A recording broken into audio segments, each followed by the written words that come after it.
E aí, meu povo, bora falar sobre Fortaleza de 2025. Ontem a gente teve o jogo entre Fortaleza e Racing aqui na Arena Castelão e a equipe tricolor perdeu por 3-0. Só que a gente tem que falar um pouquinho sobre quem é, na verdade, esse Fortaleza de 2025. É o que perdeu a final do estadual para o seu maior rival, perdeu o jogo da Copa do Nordeste, ou que estreou no Campeonato Brasileiro com uma vitória dentro de casa. A gente tem que pontuar. Primeiro a gente tem que lembrar que a primeira derrota valendo, oficial, da equipe de Fortaleza foi ainda no dia 8/2, se eu não estiver enganada, contra a equipe do Ceará, no primeiro clássico rei do ano pelo Campeonato Cearense. E aí depois disso o Fortaleza venceu seus jogos, mas aí na final basicamente acabou perdendo o primeiro jogo por 1-0, o terceiro jogo, na verdade, que é o segundo jogo da final, acabou empatando por 0-0, perdeu o título, mas logo depois o Fortaleza jogou contra a equipe do Vitória, dia 19/2. Exatamente, 19/2. E só pra corrigir aqui, o jogo do Vitória foi antes, tá? Foi antes do Campeonato Cearense, não coloquei na ordem cronológica correta. O final do Cearense foi dia 22/3, a segunda derrota dos Fortaleza em 2025, então foi dia 19/2, né? Mais de um mês, contra a equipe do Vitória dentro de casa. O que a gente pode esperar da equipe do Fortaleza se a gente levar em consideração a quantidade de jogos e a quantidade de derrotas, né? Poucas derrotas, mas derrotas significativas com um grande agravante, jogando dentro da Arena Castelão, que é o grande ponto principal, o grande triunfo da equipe do Fortaleza. Quando se fala em clássico rei, acho que não tem favoritismo, e a gente viu como foi o desenrolar do Campeonato Cearense. O jogo contra o Vitória, que é uma equipe forte, tem um clássico ali de nordestinos, mas se a gente comparar a questão de tecnicamente a equipe do Fortaleza ainda assim é muito superior à equipe do Vitória. Só que nesse jogo contra o Racing, a gente acha que o torcedor às vezes acaba esquecendo, até mesmo quem comenta acaba esquecendo. Não foi um resultado esperado por todos. Eu acho que também nem o torcedor mais otimista da equipe do Racing esperava um 3-0 jogando fora de casa. Da mesma forma que acho que também nem o torcedor mais pessimista do Fortaleza esperava também um 3-0 contra a equipe do Racing. Josi, mas você tá falando que a equipe do Fortaleza é imensamente melhor do que a equipe do Racing? Não, tá? A equipe do Racing é uma boa equipe. Contra times brasileiros tem aí essa tradição de eliminá-los ou pelo menos derrotá-los jogando aqui no Brasil. E com Fortaleza não foi diferente.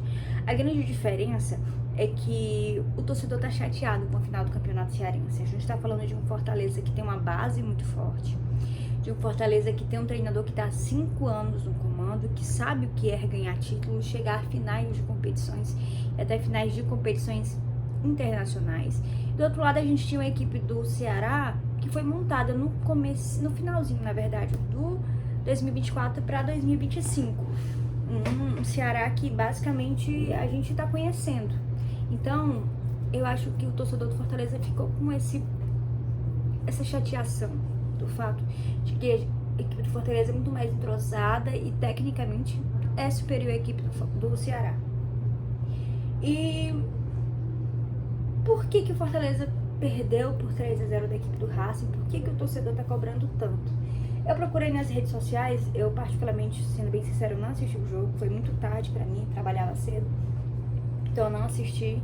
Eu basicamente de manhã procurei um resumão aí do que aconteceu no jogo e dos lances também, mas particularmente eu perguntei a um torcedor, um colega de trabalho, ele resumiu: Josi, começo do jogo estava bem equilibrado, as duas equipes estavam tentando, só que a partir do primeiro gol da equipe do Racing, o Fortaleza desmoronou.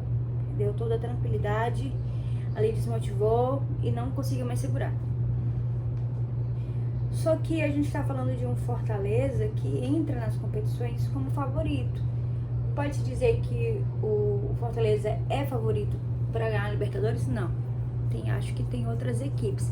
Mas o Fortaleza é uma das equipes favoritas a pelo menos chegar à final. Claro, o grupo do Fortaleza talvez seja um dos grupos mais difíceis da Libertadores. Isso a gente tem ciência disso, de que realmente o grupo do Fortaleza é muito difícil.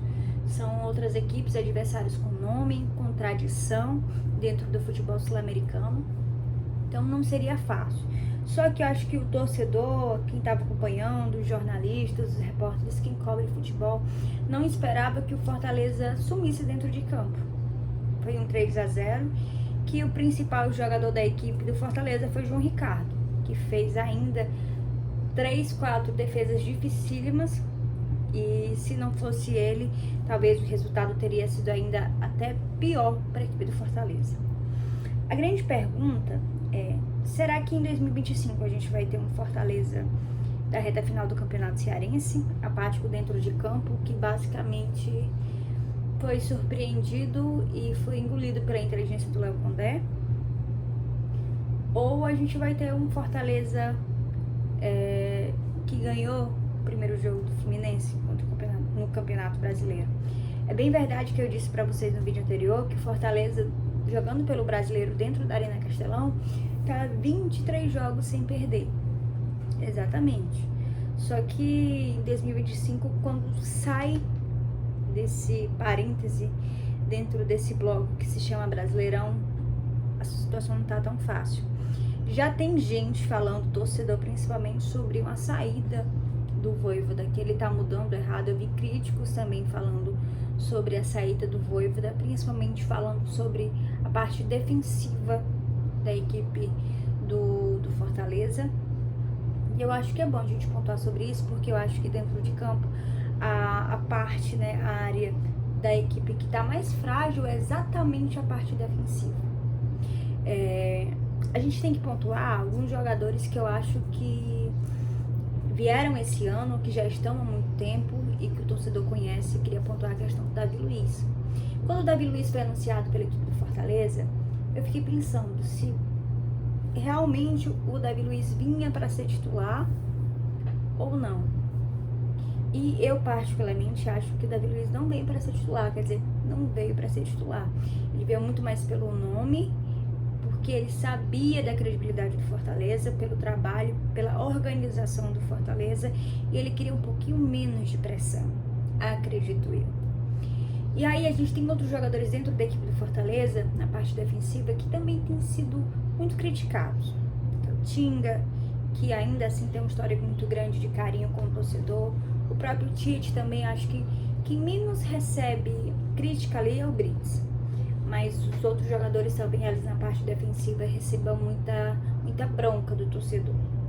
Mas além dessa parte defensiva, eu acho que é importante a gente pontuar, porque o torcedor tem falado muito sobre uma equipe velha, um elenco velho para a equipe do Fortaleza.